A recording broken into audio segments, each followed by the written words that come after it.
I think the biggest step we have is just trying to be a part of the community rather than being sort of an outlier or somebody who has to come in when quote unquote bad things happen. Part of that is simply going to meetings, being a part of community events, trying to break down the idea of us versus them and truly just focusing on the we're all in this together kind of approach. And so we've got both individual elements within our police department, our external relations, our community policing folks who regularly and actively go out and engage in those groups, but as well as our leadership from the top down is expected and I think frankly desires, because they see the success that it comes from, to go out and be a part of it and liaise with student groups, faculty groups, what I would call special interest groups, special focus areas.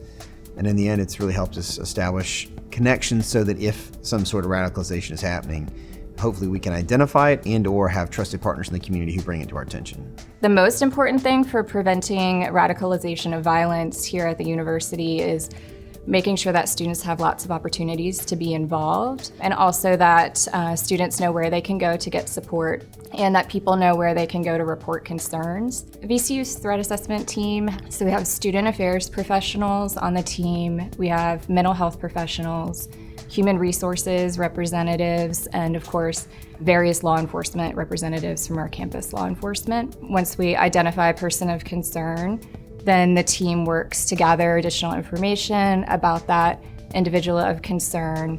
The team will actually assess and evaluate the level of threat and then develop an intervention plan accordingly based on that threat. You know, the most important aspect of preventing violent extremism is, you know, having eyes and ears, members of your community, always constantly looking for changes in behavior, looking for things that are unusual. Police organizations need to be listening to the needs of the community.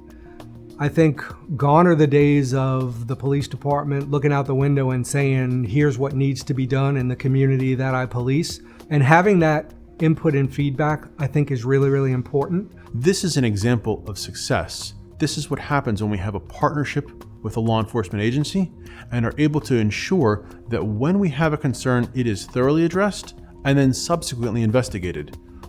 But that couldn't have happened if that relationship hadn't existed prior. We're a transparent police department. There are really no secrets that we have here at VCU. We get out into the community, we become the community.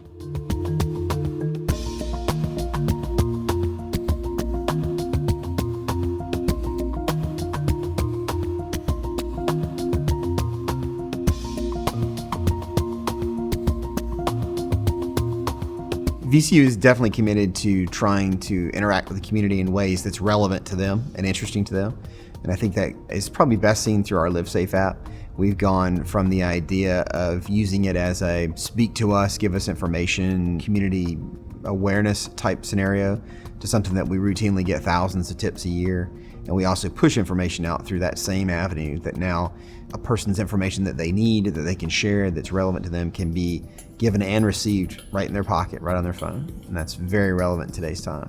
You know, it takes a community for community safety. It's not a police department. There's only so much that a police department can do. And we've had situations where members of our community have detected threats on social media and in turn sent us those threats through the Live Safe application. We have what we've typically referred to as a multimodal approach. We have 7 or 8 systems currently that allow us to take that information, push it out from one particular technology that then goes out to a multitude of devices so that we typically can give you that information where you are when you need it, whether it's inside, whether it's outside, whether it's in the basement of some building that's, you're in the middle of doing research, whether you're on the go, whether you're going to campus or you're already here. We really want to make sure all those systems are pushing the information, but hopefully wherever you're at, you'll get it one way or the other.